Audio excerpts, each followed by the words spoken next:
¿Cómo están, amigos? Muy buenos días nuevamente, bienvenidos a lo que es aquí y allá. Y bueno, estamos acá iniciando un martes un poco más tranquilo, más sosegado, peculiar, y con eso damos la bienvenida también a José Antonio. José Antonio, ¿cómo estás? Buen día. Hola Miroslava, amigos y amigas, qué gusto como siempre saludarlos desde los Estados Unidos. Nosotros muy contentos por todo el cariño de ustedes, sobre todo por cómo en las últimas horas nos han estado enviando diferentes materiales. Gracias a la gente de California, a la gente en Los Ángeles que nos ha estado escribiendo, nos han estado mandando videos, saludos, gracias. Vamos a estar colocándolos poco a poco y pues, muy agradecidos. Y así arrancamos, Miroslava, también agradeciendo a la gente que ya confía en nosotros y mostrándoles un poquito acerca de alternativas importantes en lo que representa productos y oportunidades de negocio. La revista Latino celebra 200 años de creación de Bolivia y para conmemorar esta fecha histórica premiaremos a los bolivianos de oro en el exterior. La invitamos a una noche inolvidable en la gran gala de presentación de nuestra edición especial Bicentenario de Bolivia. Un encuentro donde el pasado y el futuro se abrazan. Sé parte de este evento que hará historia. 200 años de independencia, mi Bolivia. Cambas, collas y chapacos compartiendo tu canción. ¿Tu campaña está lista para la victoria? Cardisa y Analítica es tu socio estratégico con análisis de Big Data e inteligencia artificial. Transformamos el ruido de las redes en información clave para tu triunfo. Ofrecemos asesoría política integral, servicios de analítica de vanguardia, libros especializados y capacitación exclusiva. Con Cardisa y Analítica no solo compites, ganas. Contáctanos.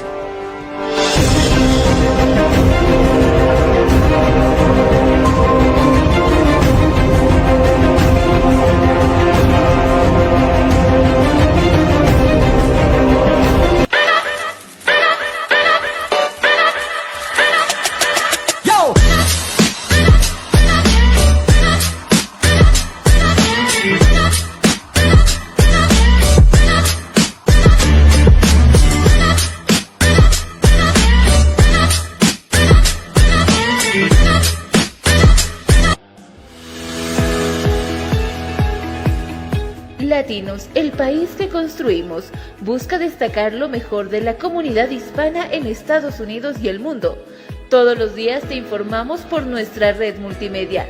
Y no te olvides buscar nuestra edición impresa de forma gratuita todos los meses.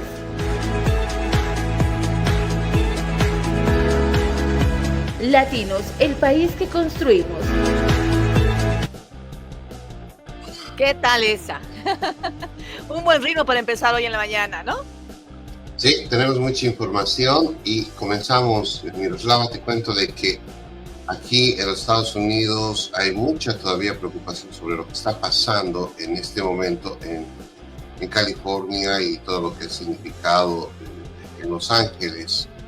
Y en las últimas horas el presidente Donald Trump ha recibido una demanda por parte de todo lo que significa la administración del Estado mismo allá en California, en Los Ángeles, porque se estaría vulnerando, se dice, el hecho de haber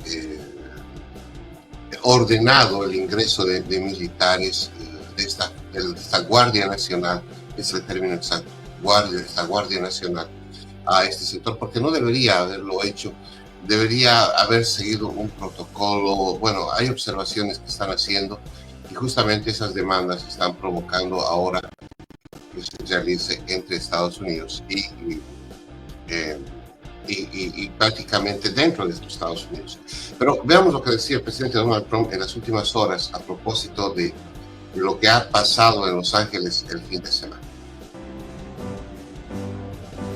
El presidente de Estados Unidos, Donald Trump, amenazó el lunes con mayores medidas de fuerza en Los Ángeles, tras un fin de semana de disturbios desencadenados por redadas contra migrantes. Las personas que han causado problemas son agitadores profesionales, son insurrectos, son personas malas y deberían estar en prisión. En su plataforma Truth Social, Trump se congratuló de haber tomado una decisión excelente al desplegar la Guardia Nacional para sofocar las protestas, una iniciativa criticada por activistas de derechos civiles y las autoridades de California. El gobierno californiano del demócrata Gavin Newsom consideró el despliegue sin precedentes desde 1965 como un abuso de poder indignante y acusó a Trump de causar el caos intencionalmente. Yo, en colaboración con el gobernador Gavin Newsom, estoy demandando al presidente Trump y solicitando al tribunal que anule la acción legal del presidente de federalizar la Guardia Nacional de California. Con esta orden, Trump y Hexted ignoraron la experiencia y la orientación de las fuerzas del orden y pisotearon la soberanía de nuestro estado, California. Las Naciones Unidas advirtieron el lunes contra una mayor militarización de la situación. We certainly hope that all parties on the ground will Esperamos que todas las partes sobre el terreno reduzcan la tensión. No queremos que se siga militarizando esta situación y animamos a las partes a nivel local, estatal y federal a trabajar para lograrlo. We encourage the parties at the local, state and federal levels. Bueno, pero Estamos hablando también, de 700 marines, ¿no? hay que ser un poco precisos.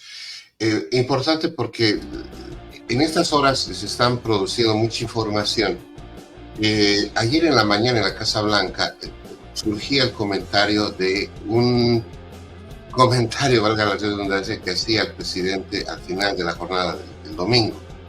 Él hacía mención sobre el tema de California, de cómo está administrando el gobernador. Él decía, pues hay que mirar cómo están las estaciones de tren, hay que mirar cómo está su administración. Y él dijo, lo dijo Trump, yo lo llamé para que él haga algo por el Estado. Y si no, voy a tener que yo enviar, ese fue el término que usó, voy a tener que yo enviar a los militares. Luego entonces ahí trascendió que Marines iban a ir a California, etc. Pero lo cierto es de que la Guardia Nacional son 2,000 efectivos que desde el domingo están ya llegando hasta este sector para controlar los disturbios. Y a eso se suma lo que te decía, que en la víspera en California, el estado de California directamente le ha demandado al presidente Trump. Esta es la nota de la televisión francesa que es un poco más clara por qué lo está demandando el presidente Trump. Se enfrenta una vez más con un gobierno estatal en Estados Unidos.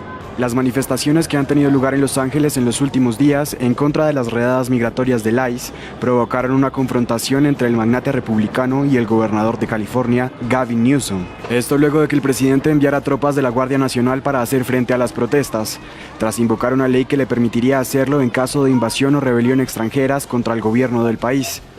En respuesta, Newsom junto al fiscal general de California anunciaron una demanda contra la administración de Trump por el despliegue de los agentes de la Guardia Nacional. Esta es una orden que abusó de la autoridad del gobierno federal y violó la 10ª enmienda y la ley federal. Una orden que omitió múltiples medidas estratégicas, racionales y de sentido común que deberían haberse implementado para sofocar los disturbios y evitar la escalada. Como resultado, yo, en colaboración con el gobernador Gavin Newsom, demandamos al presidente Trump y solicitamos al tribunal que anule la acción ilegal del presidente de federalizar la Guardia Nacional de California. The California National Guard. Previamente, Trump había reafirmado su decisión de ordenar el envío de tropas, el primero en décadas sin la autorización de un gobernador estatal. Al mismo tiempo, respecto a un cruce de declaraciones sobre si el encargado de migración de la Casa Blanca detendría a Newsom, el presidente estadounidense insinuó que estaría de acuerdo con el hipotético arresto. Yo lo haría si fuera Tom, me parece genial. A Gavin le gusta la publicidad, pero creo que sería algo genial. Ha hecho un pésimo trabajo. Mira, me cae bien Gavin Newsom, es un buen tipo, pero es tremendamente incompetente. Dicho eso, varios expertos apuntan a que es incierto el futuro del recurso legal contra Trump, puesto que, dado que las protestas podrían terminar antes de que se resuelva la demanda, se trataría de una cuestión política más que legal. Bien, ¿qué te parece? Es lo que te decía hace un momento, ¿no? El gobernador, por ejemplo, dio unas palabras muy, muy precisas respecto a esta situación. Dijo que El envío de marines significaba la fantasía desquiciada de un presidente dictatorial. Eso es lo que había dicho el gobernador de California, Gavin Newsom, ¿no? Sí, pero hay que precisar, Miroslava, todavía no se han enviado marines. Claro, No están han hablando salido... claro, están hablando de la intencionalidad, del anuncio de ese Claro, sí, es que el presidente Trump nos ha acostumbrado a decir varios mensajes de entre líneas, ¿no? Ahí lo ha llamado incompetente al gobernador, lo ha llamado, lo ha dicho, es buen tipo, yo lo conozco, pero lo está haciendo mal. Y Trump no tiene reparos en decirlo, es la forma en que él siempre está interactuando con los medios de comunicación. Entonces, el mensaje del presidente es claro. Si esto no se apacigua, él va a enviar los recursos que sean necesarios para mantener el control. En las últimas horas en Los Ángeles ha bajado la tensión, pero continúan grupos civiles. Estas son imágenes del sábado y del domingo. Ha bajado la tensión. Los canales de televisión, las redes han colocado prácticamente cámaras fijas en los puntos donde está haciendo un monitoreo constante, pero la tensión ha bajado. No se está viviendo lo mismo que hemos visto el sábado y el domingo, donde sí hubieron choques con la población, sí realmente hubo este movimiento con los activistas. Hoy está así, están las paredes rayadas, sí, las están pintando, las están volviendo, mira, han escrito de todo. Bueno, la tensión es a otro tipo de niveles, ¿no? En el hecho de que, por ejemplo, el encargado de política migratoria de la Casa Blanca declarar el domingo en una entrevista que Newsom y la alcaldesa de Los Ángeles y la también demócrata Karen Bass podrían ser arrestados, ¿no? O sea, eso ya es un nivel muy alto de tensión a nivel de las autoridades que están tratando de evitar precisamente estos excesos que se han dado en las calles de estos estados. Sí, es que la política de Donald Trump sobre el tema de inmigración es clara, ¿no? O sea, y es una determinación que si no es acatada, pues prácticamente tiene consecuencias. Si no interesa la posición que tengan esas personas. Pero sin embargo, el debate es hasta qué punto lo federal absorbe la administración de cada estado. Eso es lo que está en este momento en debate, y justamente por eso la demanda de California al presidente Trump por el despliegue de estos 2,000 efectivos de la Guardia Nacional. La última vez que ordenó un presidente este despliegue similar fue el año 1965. Wow. Entonces, por eso llama la atención. O sea, Trump está haciendo cosas realmente, pues él actúa de una manera muy sistemática. Él actúa y bueno, hay que estar atentos a lo que dice, ¿no? Porque el presidente todo lo que dice lo hace, y eso nos ha demostrado desde el inicio de su administración. Bueno. Yo la verdad no critico, ¿no? Porque, por ejemplo, acá la inactividad del gobierno es pues preocupante. Allá por lo menos dice, no, hay que hacerlo y hay que tomar ya una solución y cortar de raíz inmediatamente antes de que esto crezca. Son tipo de acciones que vemos en los resultados, ¿no? O sea, el shock es fuerte. Las imágenes que se han podido visualizar, podríamos decir, a nivel mundial, han impactado muchísimo, porque estamos hablando de ciudades donde normalmente, o sea, hay más, son más pacíficas en el sentido de no ver militares en las calles. Entonces, esto ya podríamos decir otra vez, valga la redundancia, yo creo que van a continuar con la medida de tratar de seguir con estas redadas, de evitar que migrantes que sigan de alguna forma encontrándose en el país de forma ilegal, porque se han abierto las puertas en los últimos años, había controles, aún así los controles no eran, parece, suficientes, y esto obviamente fue también la plataforma de campaña de Trump que le dio la carta blanca para poder tomar esas medidas, ni bien ingresó, ¿no? Sí, mira esta imagen. Estamos con un invitado, ya lo vamos a presentar, vamos a hablar sobre el tema de Bolivia en instantes más. Le pedimos un poquito a nuestro invitado que ya lo recibimos. Mira esta imagen. Es un motociclista que prácticamente se va con todo hacia la policía. Este Eso es tipo un de delito. excesos, sí, imagínate, ese tipo de excesos han pasado. Estas son de las imágenes tal vez más suaves. Hay otras más duras. Al final nos ha pasado un reporte, gracias a los amigos de la policía. Nosotros dijimos 8 vehículos quemados. En realidad son 12 vehículos dañados y 5 vehículos quemados. Ese es el reporte de la policía en Los Ángeles del fin de semana. Entonces, pues así estamos. Estas son imágenes, los reitero, del sábado y del domingo. Esta tensión ya no se vive allá, pero han sido imágenes que pues han impactado mucho en la comunidad, porque tú, como bien lo dices, no estamos habituados nosotros a este tipo de movilizaciones y de movimientos. Así es lo que yo te decía, o sea, no existe, no es habitual esto en Estados Unidos. Entonces, cuando existen ese tipo de protestas, rememoran históricamente, ¿no? Las protestas que han existido, el gran apagón hace varias décadas atrás, en la cual, por ejemplo, saquearon un montón de tiendas. Esto implicó unos grandes cambios a nivel político en Estados Unidos. Y bueno, la historia, cuando generalmente registra este tipo de hechos, los registra, pero para grandes cambios. Entonces es por eso que también ellos reaccionan de esta manera, ¿no? Sí. Bueno, ahora sí cambiamos de tema, nos vamos con el tema de Bolivia. Me pasaste un cuadrito interesante. Sí. Que, pues bueno, ha despertado un poco de polémica y con esto doy pie para presentar a nuestro invitado, que es Rafael Archondo. Él está en México, pero hace un seguimiento realmente exhaustivo de todo lo que significa lo que pasa en nuestro país. ¿Cómo estás, Rafito? Muy buenos días. Hola, Miroslava, ¿cómo estás? Un abrazo para ti, para tu audiencia. Un gusto estar con ustedes. José Antonio se encuentra en Estados Unidos, yo estoy en Bolivia, tú estás en México. Esta triangulación me parece muy interesante. Rafito, en las últimas horas se ha publicado, obviamente el Tribunal Electoral dice que la empresa sí está certificada, pero que ellos no hicieron seguimiento de este trabajo, así que no lo garantizan, no garantizan el resultado. Aún así, los resultados llaman la atención. No sé si los resultados sean o no legales, pero Andrónico estaría liderando, Samuel Doria Medina, que es de la oposición, está secundando, y obviamente los otros... La distancia, por ejemplo, de algunos que se esperaba que de alguna forma remonten, como Manfred Reyes Villa, Eduardo del Castillo, Eva Copa, están súper atrás. Jaime Dunn aparece en esta intención de voto, también adelantándose un poco a estos otros personajes.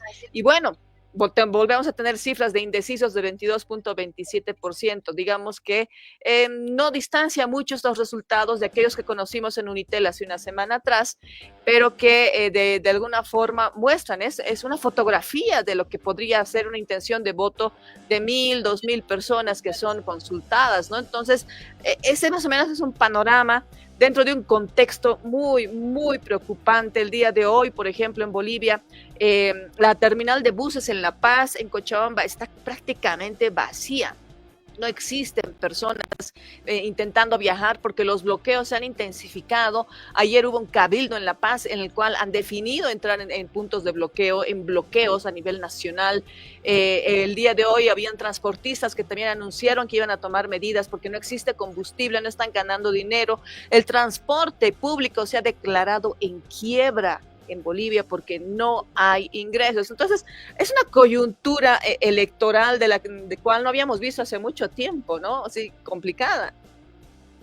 Sí, complicadísima. La verdad es que todo esto es producto, digamos así, de la decisión que han tomado varios poderes del Estado, el Poder Judicial, el Poder Electoral, por supuesto el Poder Ejecutivo tomando la iniciativa principal, pero también yo creo una decisión que han tomado implícitamente los 10 candidatos. Esta decisión es realizar unas elecciones sin Evo Morales. Creo que esa es la decisión que se ha tomado. Es una decisión muy arriesgada. Yo solo quiero recordar que el año pasado, en diciembre, la última elección que hemos vivido, la elección para jueces, la elección judicial, en el departamento de Cochabamba, Miroslava, la mitad de la población votó blanco o nulo. El único departamento en el que esto sucedió. Antes ya nos habíamos habituado a que las elecciones judiciales tengan muchos blancos, muchos nulos, Sucedió en 2011, sucedió en 2017, pero la elección de 2024 tuvo esta característica. La oposición decidió votar, decidió, digamos, tener candidatos, tenía de hecho candidatos a magistrados, pero en Cochabamba la influencia de Evo Morales, sobre todo las provincias del Chapare, de Tiraque, de Carrasco, fueron las que anularon su voto o lo dejaron en blanco, ¿no? Digamos que el poder electoral de Evo Morales podría ser ese. No sé si ha crecido, si ha disminuido. El hecho es que los bloqueos son esencialmente en Cochabamba y entonces me parece un antecedente peligroso que no se está tomando en cuenta. Si Evo decide boicotear las elecciones, finalmente si estos bloqueos se resuelven a la mala, con detenidos, con violencia, las elecciones están en riesgo, por lo menos en el departamento de Cochabamba, ¿no? Yo, Me yo, parece yo, que yo esto es lo que veo, habría que tomar en cuenta, sí. yo veo, disculpa, Rafito, yo veo una pulseta entre Evo Morales y la crisis, ¿no? El día de ayer en el Valle Alto salieron los pobladores a desbloquear. Varios pobladores, de por lo menos, o sea, de 3 poblaciones salieron a desbloquear toda la carretera a mano, así a pulso, porque estaban ya cansados de esta situación. Teníamos también personas que salieron en otras provincias precisamente porque no logran sacar sus productos para venderlos, no hay circulante, están cansados de saqueos, porque en Chayapata, por ejemplo, se ha registrado eso. Chayapata se han registrado saqueos y la gente, la población, o sea, yo creo que lo que está provocando esto, Evo Morales, es que la propia población defina cuál va a ser el escenario electoral caótico, violento. Eso Sí, es lo que a mí me parece. También hemos visto en La Paz un enfrentamiento, aunque era una amague, no fue por suerte con mayores daños, pero también en La Paz hemos visto un enfrentamiento entre una persona que que intentaba cruzar con su vehículo y los sectores campesinos que, como tú bien decías, tuvieron un cabildo y decidieron plegarse a los bloqueos. Yo creo que hasta el momento el mundo quechua se había solidarizado con Evo y con su partido, y entonces lo que teníamos es esa irradiación que sale del Chapare, llega al Valle Alto, como tú decías, pero que también se afinca en Chuquisaca, en Potosí, en Oruro.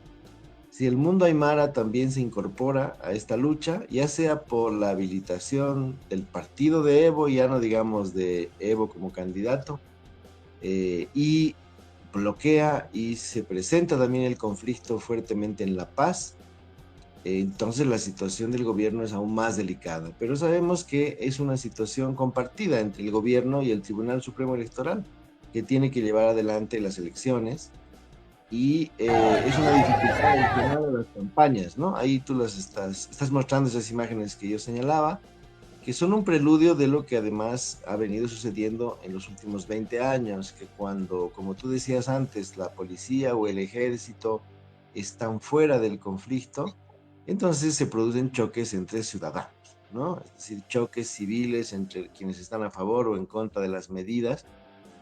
Y eso es también lo más peligroso, porque esa es una violencia indiscriminada, es una violencia más dolorosa, mediaciones a mano alzada, como se dice, y entonces pues hay también ahí un nivel, digamos así, de riesgo, de peligrosidad que debemos evitar a toda costa, ¿no?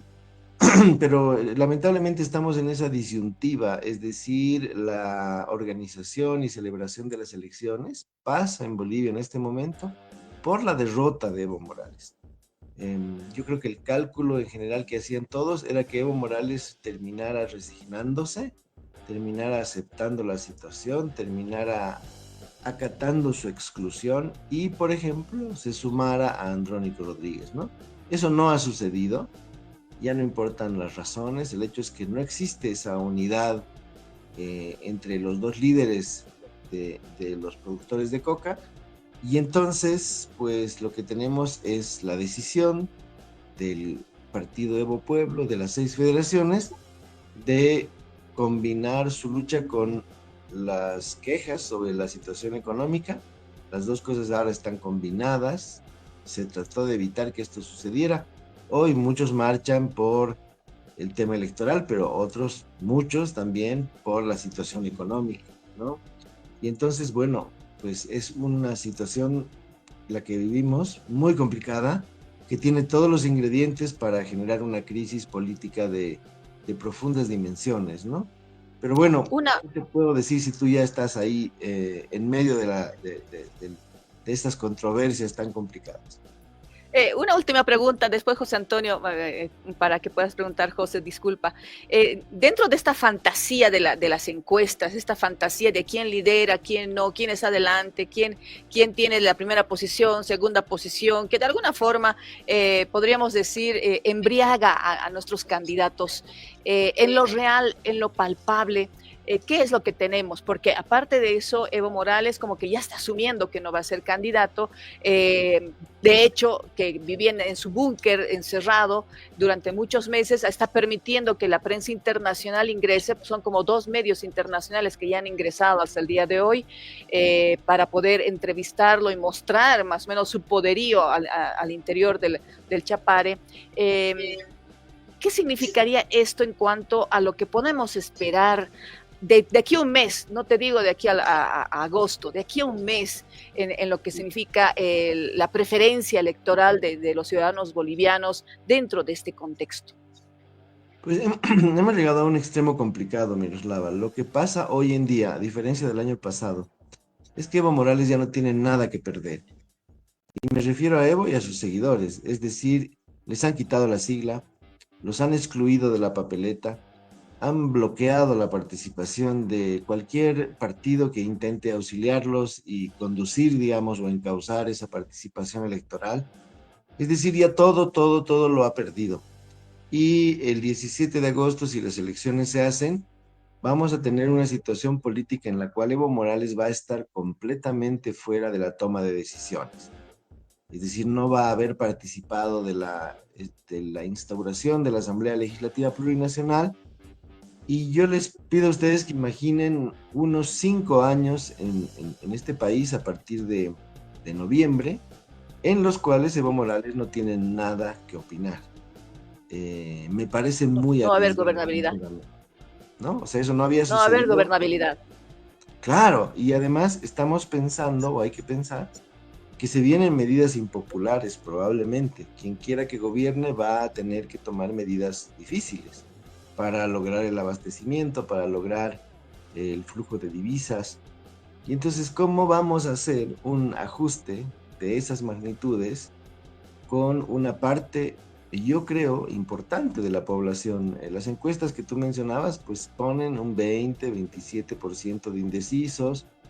Si a eso le sumas los votos de Andrónico, pues estamos hablando por lo menos de un 35, quizás hasta un 40% de la población, en su mayoría población rural, que no se siente representada. Y entonces estamos regresando al periodo en el cual Bolivia vivía una crisis política cada 6 meses, antes de 2006, porque mucha gente se sentía marginada de las decisiones.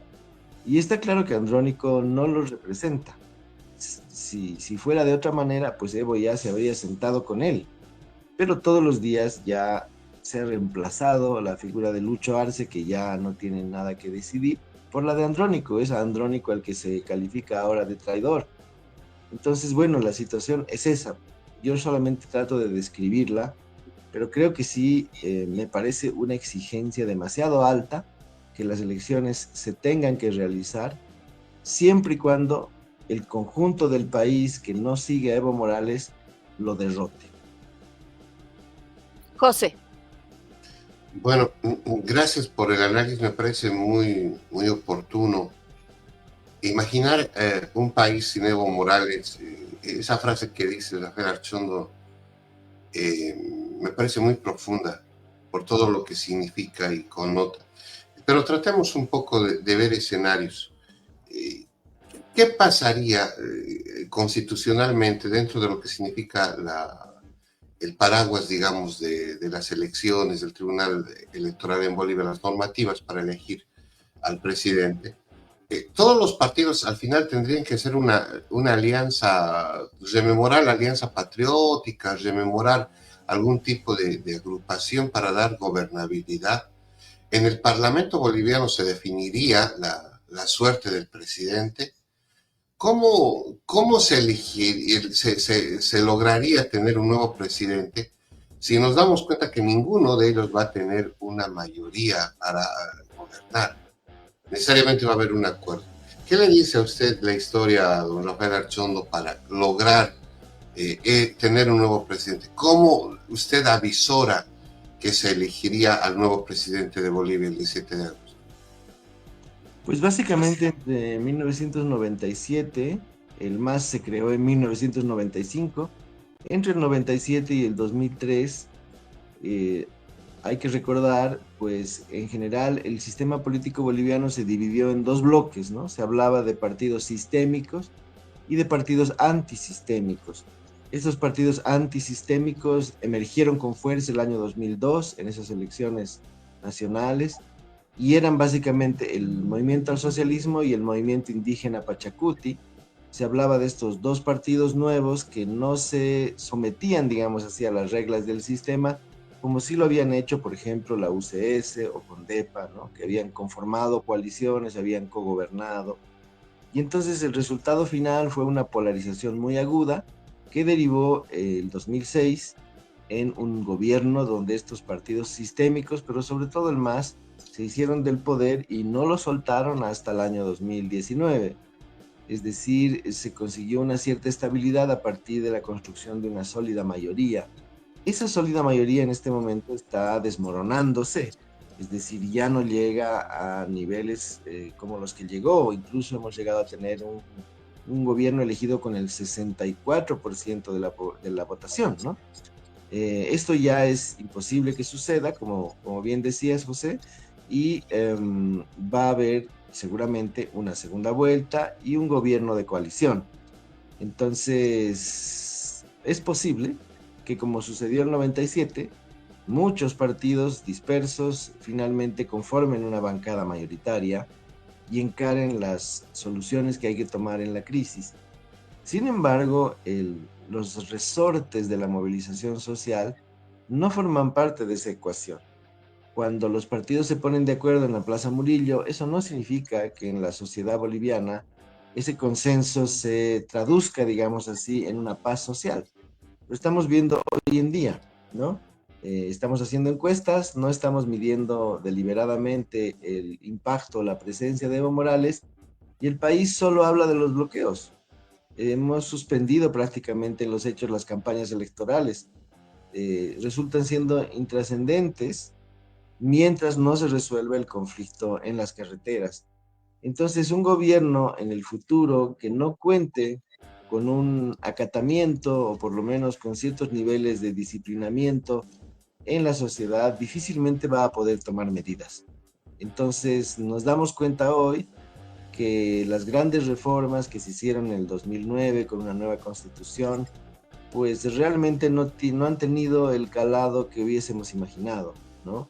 Se estableció una estabilidad política, pero no por la constitución en sí, por los cambios que se hicieron en el régimen jurídico, sino porque los sindicatos campesinos llegaron al gobierno y entonces ya no podían bloquear a su propio gobierno. Hoy están otra vez afuera y este es un poco digamos así, la repercusión, ¿no? El efecto, el impacto de esa situación.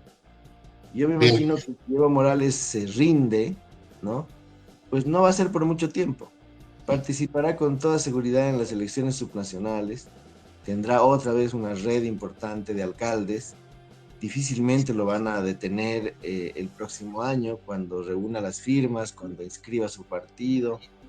Y entonces vamos a tener que convivir con esa situación, con un actor social muy importante, pero que queda fuera del sistema, ¿no? Lo cual obviamente ya lo sabemos los bolivianos, es algo muy arriesgado. Bueno, mi última consulta, para la gente que no lo conoce al señor Rafael Archondo, él es un connotado boliviano, sobre todo él se dedica mucho a la academia, al análisis y hoy está desde México hablando con nosotros. Miroslava describía bien cómo está la situación en el país en este momento. Bolivia va a tener elecciones el próximo 17 de agosto y en el contexto internacional, Evo Morales todavía se lo ve como el primer presidente indígena de Bolivia, pero se lo ha ligado a Evo a este esquema de Venezuela, de Cuba. Para muchos aquí en los Estados Unidos, un socialismo, entre comillas, del siglo XXI que tiene un respaldo dudoso en Venezuela. Se habla de la narcodictadura chavista, que es muy, muy popular este término, y a eso se le pone guión cubana, es lo habitual aquí en los Estados Unidos. El Partido Republicano, por ejemplo, aquí en los Estados Unidos ha sido muy claro al hablar sobre el tema de Venezuela, de Cuba y también de Nicaragua.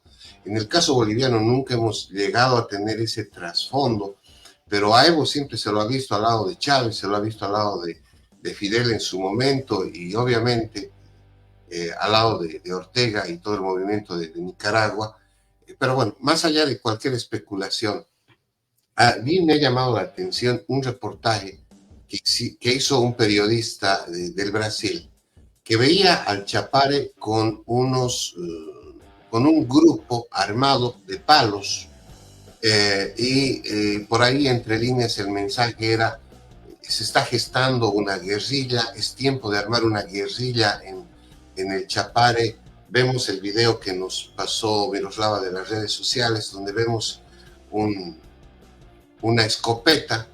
Hay que hablar con propiedad, no es un fusil de guerra, no, es una escopeta, porque la estructura del arma es de madera y no es un fusil Mauser, porque también se hablaba a veces de que, claro, los campesinos desde la reforma agraria y todo eso, el 52, tienden a guardarse el fusil Mauser y en época de conflicto lo sacan. No, esta era una escopeta, porque el maderamen de estructura era nueva y lo tenemos en el video. Pero no quiero especular, no quiero dispersar la pregunta. Rafael, en base a su análisis, a la expertise que usted tiene, ¿usted cree que Bolivia pueda tener un movimiento subversivo, armado? Porque quiero decir algo entre paréntesis. Por eso le hablaba de Venezuela, le hablaba de Cuba, de Nicaragua. En todos estos lugares donde no han podido competir a través de las urnas, han creado grupos irregulares, por no decir grupos armados, y tienen diferentes nombres y denominativos. No es novedad, por ejemplo, esto es Voz Populi, todos lo sabemos, que cuando Evo Morales llega al gobierno, tiene un apoyo cubano en inteligencia y tiene también un apoyo venezolano de protección que le crea a Evo Morales prácticamente un entorno de seguridad. ¿Usted cree que si Evo Morales, en la cabeza de Evo Morales está el hecho de armar un grupo irregular de resistencia, entre comillas, al nuevo presidente, al nuevo gobierno? Pues lo que hemos visto a lo largo de todos estos años, yo diría a partir sobre todo de 1992, ¿no? Cuando se conmemoraron los 500 años de la llegada de los europeos al Caribe. A partir del 92, pues hay un movimiento de reivindicación de lo indígena, de los valores, digamos, más autóctonos, más pre-republicanos, y Evo Morales forma parte de ese contexto, con menos fuerza que Felipe Quispe, pero efectivamente forma parte de aquello. Y en los hechos lo que tenemos es un reavivamiento muy fuerte, muy vigoroso del sindicalismo campesino, que como tú mencionabas, pues tiene sus orígenes en la Revolución del 52, cuando se fortalece con mucho vigor, cuando aplica la reforma agraria el 53 y en adelante, y se constituye pues la Confederación Nacional, ¿no?, de Trabajadores Campesinos de Bolivia, que firmó el Pacto Militar Campesino el 64 y continuó más adelante con la fundación de la CSUTCB. Entonces lo que a diferencia de Venezuela o Cuba, lo que tenemos en Bolivia es un movimiento sindical, que es un movimiento, digamos, territorial muy fuerte, donde prácticamente se producen estructuras de autogobierno, donde el Estado, y ahí entro a responder a tu pregunta, el Estado en sus formas policiales o militares está realmente al margen, ¿no? Y entonces lo que vemos en el Chapare, esta movilización con palos, con escudos, esta rotación de grupos de seguridad, esta participación masiva de hombres y mujeres, se produce, digamos, en un contexto de absoluta unanimidad. Es decir, en el Chapare no hay más opción que la de Evo Morales. No hay más partido que, en este caso, Evo Pueblo, antes el MAS. Y ese dominio, digamos, absoluto de la opinión pública al interior de esos segmentos, ese control territorial que pasa no solo por la representación de la gente, sino por la constitución de autoridad, por el establecimiento de alcaldías, de consejos municipales, de consejeros departamentales, más adelante diputados, senadores. Es una estructura piramidal muy fuerte que ha demostrado una enorme fortaleza, es decir, ni Andrónico Rodríguez ha conseguido dividir esta estructura, porque esta es una estructura que viene desde abajo.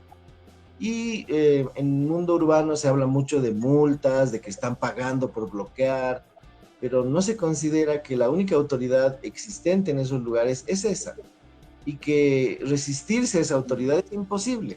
No hay forma, porque esa autoridad sindical participó desde el inicio de la región. Fue la que repartió la tierra, la que construyó los servicios, la que logró las obras.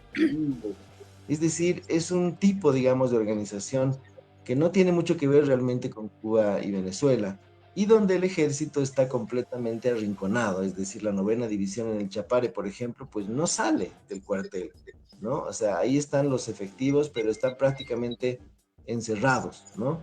Y no tienen una actividad. Y a eso le sumamos, por supuesto, la actividad del narcotráfico, pues tenemos casi un estado paralelo, ¿no? Y entonces yo no hablaría tanto de una guerrilla, sino de un control social y un control también de la violencia, ¿no? Es decir, aquí no hay un enfrentamiento entre fuerzas del orden y fuerzas sociales, sino que hay un monopolio, ¿no?, de lo sindical sobre la vida social. Eso no ha cambiado y se ha reforzado con esta división que se produjo en el MAS. Entonces es una situación muy compleja, ¿no? Es mucho más compleja que una guerrilla, José. A una guerrilla la derrotas porque finalmente es un grupo irregular, ilegal, ¿no?, que está en contra de la Constitución, en contra del orden. En este caso no tienes eso, no tienes una disidencia marginada o periférica, sino tienes un control social desde la base y desde el centro. Y entonces el futuro gobierno nacional va a tener un gravísimo problema, que no es un problema nuevo, pero que se remite un poco a lo que decíamos hace unos minutos, ¿no? Es decir, si no se hace, por ejemplo, la elección en el Chapare, o si haciéndose la elección triunfa el voto nulo de una forma apabullante, entonces tenemos un problema serio de dislocamiento de las estructuras estatales, de las estructuras sociales, de las formas de gobernar, digamos así, que obviamente no es algo nuevo, lo que les estoy contando es algo que todos conocemos, que a veces se califica como estructura criminal, pero el hecho es que existe y es muy difícil de sobrepasar, ¿no? Y creo que ese es el asombro de muchos periodistas internacionales que llegan al lugar y dicen, ¿qué es esto, no? Sí. ¿Qué clase de orden hay aquí o cómo funciona esto, no? Una región sin policía, una región sin autoridades nacionales, una región completamente controlada por un grupo de dirigentes, ¿no? Esa es un poco la realidad que yo veo. Qué interesante el análisis que realiza la red. Me parece muy nítido comprender qué es lo que realmente está pasando en el Chapare. Usted dice una estructura que ha consolidado el poder. En esa lógica, ¿cuál sería el camino? Hay que negociar con Evo antes del 17 de agosto, hay que tratar de que el MAS se ponga de acuerdo, porque al parecer ellos están divididos, pero daría la impresión también de que se ha hecho todo para que salgan del esquema. ¿Cuál debería ser el paso para buscar esa palabra tan bonita que nos cuesta tanto a los pueblos, gobernabilidad? Pues yo creo que estamos en medio de una crisis constitucional. Está claro que los elementos que los bolivianos produjimos en 2009 no están funcionando. Los 4 poderes están enfrentados entre sí, el Poder Judicial vive una crisis ya casi terminal, la noción de elegir jueces ha funcionado muy mal. está completamente sometido a unos jueces que incluso no pasaron por las elecciones recientes, ¿no? Que fueron elegidos desde 2017 y ahí siguen y hacen mayoría en el Tribunal Constitucional, una Asamblea Legislativa sin mayoría, un Poder Ejecutivo completamente debilitado.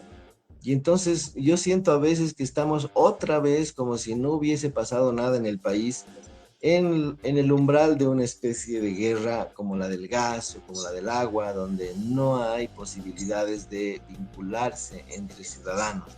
Una crisis de convivencia la que vemos en las pantallas, ¿no? Es decir, una pelea que ya casi nadie entiende y donde cada quien da el golpe que puede dar en ese momento sin entender bien. Pero hay un factor de diferencia, Rafito.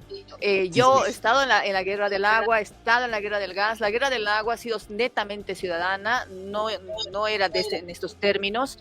Y la guerra del gas ha sido en el campo, o sea, cercaron La Paz, no llegaron a entrar a la ciudad tal cual, ¿no? Porque los muertos se dieron en la ciudad del Alto. Entonces, ahora vemos, podríamos decir, un descontrol y, bueno, yo podría decir que hay una incertidumbre de aquí en adelante, pero ahora, en este momento, tenemos un gobierno que se está echando disparos al pie continuamente, como la declaración reciente de Luis Arce, que asegura que el 2019 fue un capricho de Evo Morales, ¿no? O sea, el presidente ni bien ingresó el 2020, ¿por qué no lo dijo? Si eso es lo que pensaba. Tenemos también, no sé si podemos poner la declaración de Yanine Áñez, la cual hace referencia precisamente a estas declaraciones de Arce, que dice que provocó la crisis política el 2019 por un simple capricho, y obviamente también habla, ¿no?, de su situación, de los días que se encuentra en la cárcel. Tenemos también el anuncio de que prontamente el 17 de junio llegará a nuestro país Arturo Murillo. Arturo Murillo va a salir de la cárcel de Estados Unidos.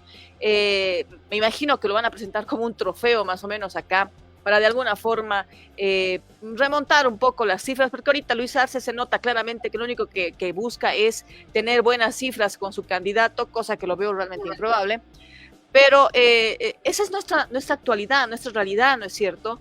Estamos en una total incertidumbre con un Estado, un gobierno que parecería que no tiene norte. Sí, estoy de acuerdo. Lo que había logrado el país en 2006 fue encauzar estas protestas y convertirlas en fuerza política, es decir, trasladar, digamos así, el conflicto de las calles al seno del Estado, ¿no? Al seno del gobierno, y a través de la nacionalización del gas y de otras medidas, pues apaciguar de alguna manera esta conflictividad social, este enfrentamiento entre la sociedad y el Estado. Lo que logró de alguna manera este proceso fue acercar a la sociedad con el Estado, que la sociedad se sintiera incluida y formando parte, digamos, de las decisiones, ¿no? Hemos dado un paso hacia atrás en nuestro deseo por imponer la no reelección, por mantener el artículo 168, por defender también la voluntad ciudadana completamente legítima en el 21F. Hemos dado este paso y hemos imaginado que a lo mejor Evo Morales iba a agachar la cabeza, no lo ha hecho. Y entonces, pues, es verdad lo que dices. Probablemente ahora estamos en una situación aún más grave que la del 2003, porque efectivamente estos sectores sociales se han fortalecido, han crecido mucho, han alcanzado cuotas de poder muy altas y no están dispuestos probablemente a retroceder. Y del otro lado, Miroslava, José, pues yo creo que los sectores opositores, los sectores que esencialmente están en Santa Cruz, en las zonas urbanas, que de alguna forma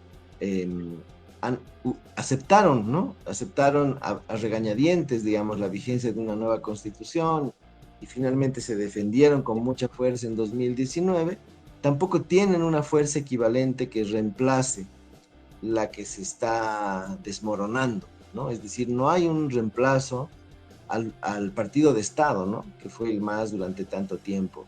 Tenemos ahí también mucha debilidad y entonces estamos en una situación donde la sociedad boliviana está muy dispersa.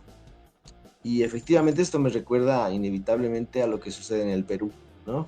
El Perú también tiene partidos políticos que no pasan del 10%, un montón de ellos tratando de hacer mayorías espurias en el Congreso y tratando de sostener un Estado que ya prácticamente no representa a nadie, ¿no? Y entonces esa es la situación, digamos, que tenemos la ruptura de una hegemonía, la hegemonía del MAS, y no tenemos una sustitución de esa hegemonía. En Ecuador, por ejemplo, esa mayoría se construyó a partir de una segunda vuelta, de la llegada de Noboa, que habiendo alcanzado un porcentaje mínimo de votos en la anterior elección, finalmente consiguió hoy en día una mayoría, ¿no? Probablemente esto se deba a que el movimiento social ecuatoriano no estaba articulado al correísmo y entonces fue más fácil, digamos así, para los sectores más tradicionales, de los que forma parte Noboa, reimponer, digamos así, una mayoría y tomar un discurso que tenga impacto nacional y que consiga llevar adelante políticas, ¿no? No sé si Bolivia va a ir por ese camino, por el camino de Ecuador, o va a seguir, como parece, por el camino del Perú, ¿no? Habrá que ver, porque yo creo que los únicos países con los que debemos compararnos es con Ecuador y Perú, que son más o menos similares en muchos sentidos, ¿no? Aquí no cabe la idea de que haya un Milei o un Bukele, eso ya se ha demostrado. No llegamos. Bueno, ya para finalizar, agradecer muchísimo tu tiempo, Rafito. Sé que ya son las 5, 6 de la mañana, ¿qué hora? Sí, ya va saliendo el sol aquí. Bien modesto, ¿no? No quiere decir que son creo las 6 ya. Tenemos que despertar, Rafito. Bueno, para finalizar, yo estoy muy entristecida en el sentido de que partidos políticos no han elegido los mejores hombres en sus equipos para las asambleas, la asamblea legislativa, han elegido a los que podían poner plata por la crisis. Entonces, prácticamente no sé qué tipo de representación vamos a tener en la próxima Asamblea Legislativa, cuánto va a cooperar eso, la gobernabilidad, cuánto RDG ha visualizado de ser diputado, ser senador como una fuente de ingreso, porque eso es lo que están haciendo, invirtiendo para luego recuperar, y eso cuánto va a implicar en las futuras alianzas y en lo que se quiera consolidar dentro del Ejecutivo y el Legislativo. Eso es lo que yo estoy viendo actualmente, porque yo sinceramente en años pasados veía que invitaban a personajes que podían aportar en algo, y los mismos partidos políticos, los candidatos decían, no, o sea, usted no tiene, nosotros le vamos a dar el soporte para que usted pueda ser candidato. Esta ocasión no fue la misma. En esta ocasión he visto que casi el 100% se trata de personas que simple y llanamente están aportando al partido para la campaña política. ¿Por qué? Porque han visualizado la crisis que estamos afrontando. Entonces, eso, digamos, son para 3 meses, pero de aquí a 5 años, ¿qué?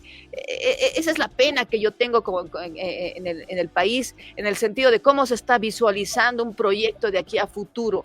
No simple y llanamente una campaña que sí o sí necesitarían ganar aprovechando el río revuelto. Sí, de acuerdo. Lo que no tenemos en Bolivia son partidos como instituciones, ¿no? Instituciones políticas que tengan unos niveles de representación, que compitan en las municipales, que compitan por las gobernaciones. Es decir, lo que tenemos son cascarones vacíos que se llenan, digamos, al compás de la convocatoria electoral y no tienen una proyección a futuro, ¿no? Yo creo que en estos 20 años ese es el grave delito, entre comillas, de la oposición, o podríamos decir el grave pecado, ¿no? No haber construido entre los electores antimasistas, que son muchísimos, una organización política sólida, ¿no? Que pueda representar sus intereses y que pueda organizar el debate público. Es decir, lo que tenemos es una dispersión insostenible, ¿no? Que tiene que cambiar necesariamente. O sea, yo creo que un partido como Comunidad Ciudadana, que tuvo 50 parlamentarios en 2020, que no haya podido hacer partido en estos 5 años es imperdonable, ¿no? Es decir, ese es un ejemplo de muchos otros, ¿no? Que Tuto Quiroga tenga que recurrir a una sigla, la sigla del FRI, que le es totalmente ajena. Son ejemplos de cómo líderes políticos han preferido pasearse por el mundo con un discurso en vez de pasearse por Bolivia. Qué profundo eso. Sí. No, sigue, Qué José. profundo. Bueno, ojalá que le vaya bien al país. Lo único que nosotros podemos decir desde acá de los Estados Unidos, la comunidad boliviana está viviendo de cerca la crisis. Estamos muy preocupados y hablamos, y lo digo en plural, porque es recurrente nosotros en la revista Latinos, aquí en el medio que yo dirijo, pues prácticamente la comunidad boliviana en todos los eventos es recurrente lo que está viviendo el país, la situación de los dólares, la crisis. Mucha gente envía dinero, se idea maneras criptomonedas, algunas plataformas, gente que está viajando, le piden que lleve el dinero. O sea, así está nuestra gente en este momento. Y aparte de eso, para mucha gente no es opción en este momento el mismo tema de la migración que estamos viendo aquí, la reforma.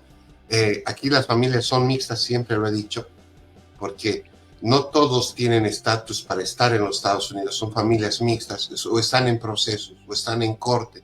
Y con estas reformas del presidente Trump también preocupan. Y vemos al país, no es una opción inmediata de volver para muchas familias, pero bueno, ahí estamos. Rafael, gracias por tu tiempo, gracias por ser tan generoso en tu análisis, te vamos a estar convocando. Gracias a Miroslava que te ha logrado despertar de madrugada. Te reitero, muchísimas gracias por el esfuerzo. Y vamos a estar comentando, te invito por favor a que te sientas en libertad de mandarnos videos si consideras algún análisis para que nosotros lo podamos emitir. Como te decía, Miroslava, estamos saliendo desde Bolivia en plataformas y también desde los Estados Unidos. Y tu mirada crítica, tu mirada visionaria, no soy... no habitúo en generar, qué sé yo, en términos bolivianos, echar flores. No, lo que yo te quiero decir es gracias por tu análisis tan concreto. Porque a veces aquí se dice, Evo Morales, ¿y por qué no lo sacan? ¿Por qué no lo detienen? Ya, de una vez. Ayer publicamos notas y hay como 37 comentarios en YouTube. Todos dicen, ya de una vez el presidente que lo detenga a Evo.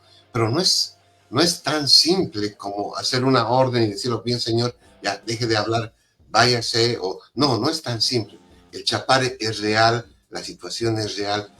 No sé si quieres comentar algo más, Rafael. Gracias otra vez y pues nosotros aquí muy contentos de poder tener tu criterio técnico tan profundo e interesante. No, gracias a ustedes por permitirme esta oportunidad de conversar. Y realmente creo que como bolivianos fuera de Bolivia, pues la preocupación también hace que durmamos menos y que utilicemos estas horas de la madrugada. Lo siento. Para encontrar alguna respuesta, como ustedes me han escuchado, pues yo creo que no hay una solución rápida o fácil. Si hubiera una solución, estaríamos ya a lo mejor aplicándola, ¿no?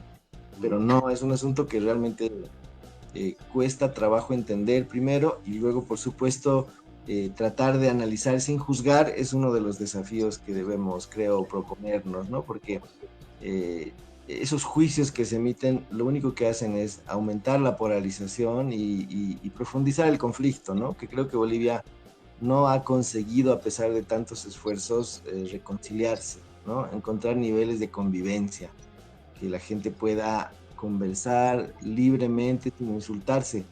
Eso es muy difícil dentro y fuera de Bolivia. Y bueno, yo le lanzo flores al Rafito, él sabe, yo así agarro y digo, Rafito. Además que ahora te diré que está cotizado, Rafito, lo he visto en varios medios de comunicación aquí en nuestro país y eso me agrada muchísimo porque está ampliando un poco más ese sentido, el sentido común que hace falta para un analista político, ¿no? Lejos de los apasionamientos. Gracias, Miroslava, seguimos aquí contigo.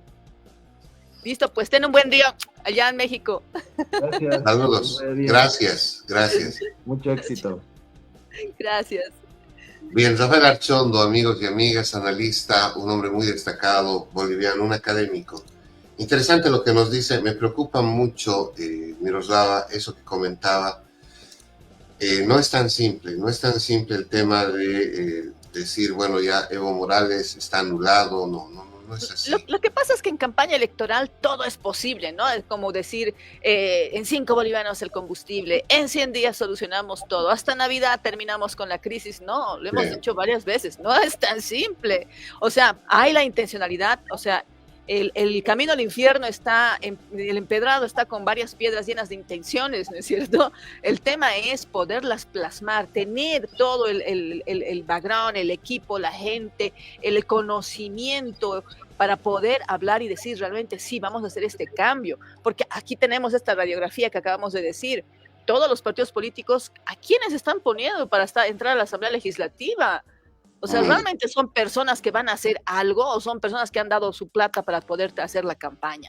Esa es la consulta mayor, ¿no es cierto? Y aparte de eso, ¿quiénes van a ser su equipo? ¿Quiénes van a ser sus ministros?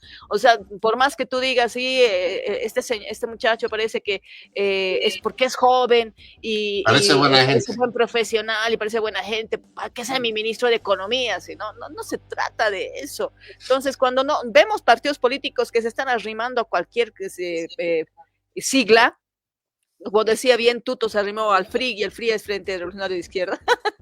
Entonces vemos también, ¿no?, una situación de desorientación que ha existido, y con esta crisis es como que no saben por dónde empezar, no saben si utilizar la fórmula de años pasados que ellos conocen, o sea, cuando la realidad era otra, o qué realidad, a qué realidad asumarse para poder tener una campaña, para poder ganar votos. O sea, la mentalidad ahorita de ellos es votos, votos, votos, votos. La mentalidad del ciudadano tiene que ser pensar bien. Tu voto realmente sirve, tu voto vale, el voto de cualquier latinoamericano vale para hacer cambios en su país. Entonces es importante evaluar plataformas, evaluar equipo de trabajo, evaluar candidatos, no solamente el presidencial, sino también evaluar los candidatos en el legislativo. Si hay que cruzar el voto, hay que cruzar el voto. Al fin y al cabo necesitamos gente proba que nos represente. Bien, y a propósito, en las últimas horas se ha anunciado que el exministro de Yanine Áñez, acusado de corrupción, detenido aquí en los Estados Unidos, va a llegar a Bolivia, lo están extraditando. Sí. Y tú decías, Miroslava, parece que lo van a presentar como un trofeo político. Veamos. Eso es lo que va a pasar. Pueblo boliviano, a los medios de comunicación, el día 21 de junio próximo, en realidad se cumple el plazo determinado de la condena que ha sufrido el señor Arturo Murillo en los Estados Unidos de América. Eso implica que a partir del 21 de junio, él va a ser puesto a disposición del Departamento de Migración y Control de Aduanas de los Estados Unidos de América para procederse a su deportación. El 21 de junio será puesto a disposición de un juez migratorio, quien ha escuchado los alegatos de las partes para proceder a la deportación, y los alegatos de defensa, dará un veredicto con relación a ello. Hemos hecho las gestiones necesarias como gobierno boliviano, mandándole información de los cargos por los cuales se lo está buscando acá en Bolivia. Es un prófugo de la justicia en realidad, ya tiene sentencias incluso dictadas en su contra por múltiples delitos y en varios casos. Entendemos que el gobierno de Estados Unidos va a actuar como lo hizo en el caso del señor Méndez, va a proceder a la deportación inmediata para que pueda responder ante la justicia boliviana después del 21 de junio. ¿Y hay una solicitud de extradición y estaría corriendo los plazos? Dos figuras legales totalmente diferentes. Se ha enviado solicitudes de extradición, no solamente una, sino varias. Se sigue su conducto regular por el Departamento de Estado, Departamento de Justicia, el órgano judicial boliviano y también la Cancillería boliviana. Sin embargo, la deportación es una figura diferente, la cual procede de manera inmediata, puesto que el señor Murillo no tiene una permanencia legal en los Estados Unidos. Recordemos que ha sido condenado en los Estados Unidos por graves delitos de soborno y lavado de activos, y por lo que hemos visto también conviene más al Estado boliviano que se proceda a la deportación, a terminar el trámite de extradición. Sin embargo, será de las autoridades americanas que deciden qué curso le van a dar a las solicitudes que se han hecho. Bien. Claro, además, mira, tenemos un presidente, mira la diferencia, un presidente en Estados Unidos que inicia una gestión con todo el apoyo y dice, no, aquí entramos, aquí cortamos y todo lo demás. Y tenemos un presidente que está terminando gestión y está haciendo números. Todo el tiempo hace números para ver el tema de las votaciones, el tema de que su partido político, su sigla no muera y que su candidato de alguna forma pueda remontar y volver, o sea, mantener en el gobierno a toda su gente. Esa es más o menos la política. Entonces, sí, sería como un trofeo que podrían conseguir si Arturo Murillo llega a Bolivia. Y lejos de eso, ahí también explicas por qué los bloqueos, por qué se ha dejado por mucho tiempo que se enraícen las medidas de presión en contra del gobierno, porque precisamente si Arturo Murillo llega a Bolivia, es una deuda saldada con todos los sectores, los movimientos sociales, por la herida, por el dolor que tuvieron en el 2019. Entonces yo creo que es muy posible que sí lo puedan traer a Bolivia, a menos que él tome otro tipo de acciones legales en Estados Unidos y logre quedarse. Bien, bueno, este señor, ¿qué cargo tiene? ¿Quién es él? Es ministro. Ah, bueno, acá el ministro lo que decía, me parece muy oportuno su análisis, su comentario, porque ni bien cumpla su condena, el señor Murillo, que es acusado aquí en los Estados Unidos por haber manejado recursos económicos de forma irregular. Aquí, por ejemplo, en los Estados Unidos, uno si hace un movimiento económico tiene que justificar los ingresos y cómo está metiendo ese dinero al sistema financiero. En fin, hay ciertos protocolos que establecen los bancos y también la Reserva Federal, que es como una especie del Banco Central de los Estados Unidos, la Reserva Federal. Arturo Murillo tiene una pena, el 21 de junio termina esa su pena, su sanción, y lo que dice ahí el ministro es totalmente adecuado. Él va a poder ser deportado, y lo que Bolivia va a hacer simplemente es esperar a que los efectivos de ICE lo pongan en frontera. Y ahí entiendo que se lo va a detener Arturo Murillo. Y obviamente este es un procedimiento más rápido para llevarlo a Bolivia, porque el proceso de extradición implicaría un juez en los Estados Unidos que analice las causas bolivianas y determine si es o no procedente la extradición del país. En este caso, simplemente Bolivia va a esperar de que lo pongan en frontera los personeros de ICE tan famosos en estos últimos tiempos, y Bolivia se lo va a agarrar y se lo va a llevar a nuestro hermoso país. Bueno, pero que Yanine Áñez siga en la cárcel, la expresidenta, Arturo Murillo fue uno de sus ministros, varias cosas, varias acusaciones, desde actos de corrupción. Aquí te cuento, en los Estados Unidos hay mucha gente del gobierno de Yanine Áñez que ha buscado una visa humanitaria, indicando que son como refugiados políticos. Sí, lo sé. Entonces, es más, hemos visto algunas personas el fin de semana, dicen que van a hacer ya declaraciones públicas, bueno, también alentados por el movimiento electoral del país, pero aquí es simple, si ellos están en calidad de refugiados o con una visa humanitaria, no pueden hacer política, porque ni bien hagan política, el gobierno de Estados Unidos, la administración, los va a agarrar y los va a poner en frontera, porque aquí en los Estados Unidos todos sabemos que la ley no se debate, no se consulta, la ley se aplica. Y Mr. Trump es muy claro en eso, don Donald Trump. Para muchos lo que Trump hace es realmente revalorizar la esencia americana. Trump ha ganado las elecciones y está haciendo para muchos cosas muy duras. Nos afecta el tema de inmigración por el tema de la comunidad latina, la comunidad hispana, por supuesto que sí, es muy sensible para nosotros. Pero mucha gente republicana lo apoya al presidente y tiene su apoyo, eso es innegable. Claro, ¿no? Entonces, es lo que te decía, estaba en su plataforma de campaña, ¿no? O sea, es guerra avisada más o menos. Sí, Miroslava, nos vamos, nos hemos pasado, hoy hemos tenido mucha información. Sí. Nos vamos, nuestros amigos, muchísimas gracias por estar con nosotros. Hoy es martes, un martes en el cual también hay que visualizar que sea una muy buena jornada, con mucho amor, con mucha energía. Buen día. Buenos días, amigos, martes 10 de junio, que tengan una excelente jornada. Mañana, Dios mediante, a las 7 de la mañana, hora de la costa este de los Estados Unidos, hora oficial también en Bolivia, 7 de la mañana, estaremos aquí y allá. Buenos días. Buen día. La revista Latino celebra 200 años de creación de Bolivia y para conmemorar esta fecha histórica premiaremos a los bolivianos de oro en el exterior. La invitamos a una noche inolvidable en la gran gala de presentación de nuestra edición especial Bicentenario de Bolivia. Un encuentro donde el pasado y el futuro se abrazan. Sé parte de este evento que hará historia. 200 años de independencia, mi Bolivia. Cambas, collas y chapacos compartiendo tu canción. ¿Tu campaña está lista para la victoria? Cardisa y Analítica es tu socio estratégico con análisis de Big Data e inteligencia artificial. Transformamos el ruido de las redes en información clave para tu triunfo.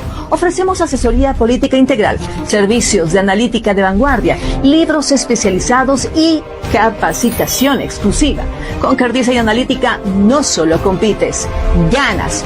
Contáctanos.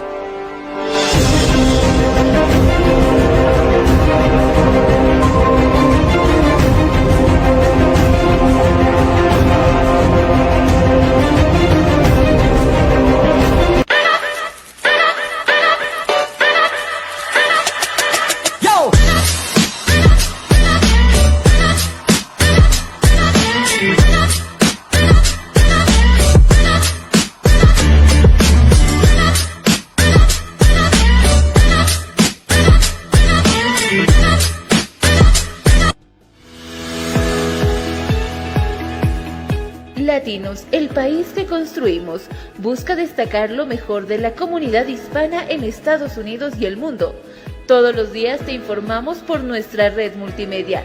Y no te olvides buscar nuestra edición impresa de forma gratuita todos los meses.